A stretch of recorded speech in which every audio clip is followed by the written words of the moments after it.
Morjes, Kanan Jalka Alfa tässä.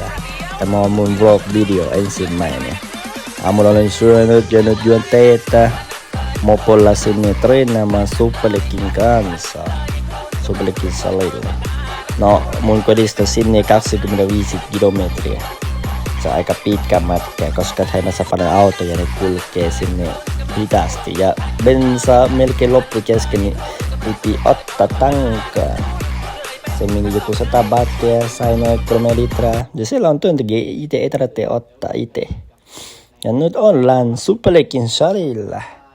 Katso aika basically, eikö ova? Eikö ova? Ja tuo kato, ammattilainen ottelija, One Championshipin. Se on aika hauska tyyppi. Ja nyt treenaamaan. Ja Superlekin valmentaja valmentaa mulle. Miten potkitaan kunnolla poweria ja miten huijataan, hyökään samalla, näin. Ja siellä Superlekia. Se, joilla on vihreä housut. Aattelee. Maailmanmestari. Potkunyrkeilu ja tainyrkeilu maailmanmestari.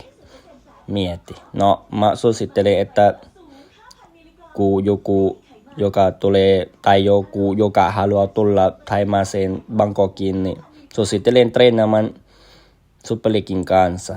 Tulkaa vaan teille tulemas. Ja minäkin otan sparringia ja muutkin ottaa. Se on aika hauskaa.